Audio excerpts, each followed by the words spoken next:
السلام عليكم، عاملين ايه؟ تعالوا نعمل فطيرة سهلة وسريعة وتعتبر موفرة برضو. وبرضو لو عملتيها في عزومات رمضان هتعجبك اوي ان شاء الله. انا هعملها بايه؟ بالرقاق الطري.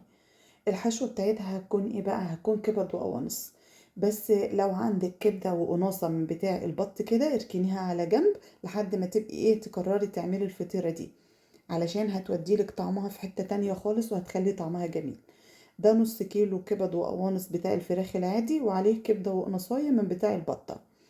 وهحط لها ايه؟ بصل و... وفلفل اسود وملح، اكتر من كده مفيش. فهحط طاسة على النار كده وهحط عليها السمنة، وهنزل عليها ببصلة متوسطة متخرطة ناعم. عشان تدبل معاكي بسرعة حطي رشة ملح، مش هتوقفك كتير. انا بقى مش عايزة احمرها خالص، انا عايزاها تتدبل بس. لان كل ما تكون متدبلة بس كده وصفرة بتخلي الحشوة طعمها مسكر وجميل. خلاص هي تبقى بالشكل ده. هنزل عليها بالكبد والقوانص الاول لان هي بتاخد سوا عن الكبد. هخليها تاخد يعني تقلبتين تلاتة، مش عايزة اسويها برضو، يا دوب بس تتغلف كده وتبتدي تخش في السوا. خلاص بالشكل ده كده. هخلي حتة بقى في النص كده وخلي النار عالية، وانزلي بالكبد علشان ما تنزلش مية معاكي.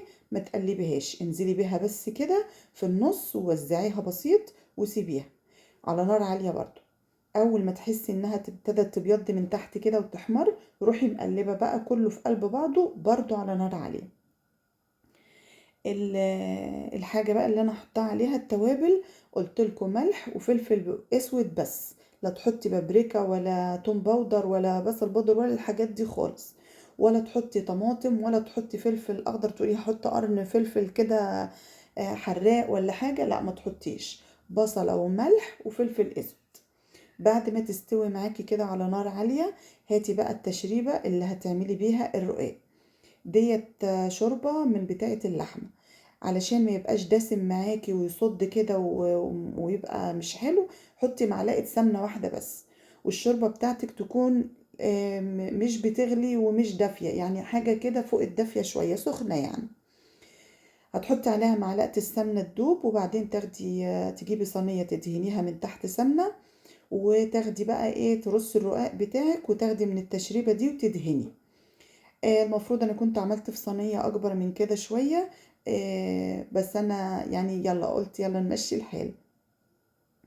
هتبقى جميلة وزي الفل برضو. ادهنيها كويس بقى كده من التشريبة زي ما انتوا شايفين الكمية كده، ورصي نص فوق والنص تحت. هتاخدي كام فطيرة اللي هو الرقاق الطري ده؟ انا عملت 5 تحت و5 فوق والحشو في النص. لو هتعملي اللي هو الناشف يبقى كفاية قوي، يبقوا 4 و4 او 3 و3 كمان، يعني عشان يبقى مظبوط معاكي وحلو.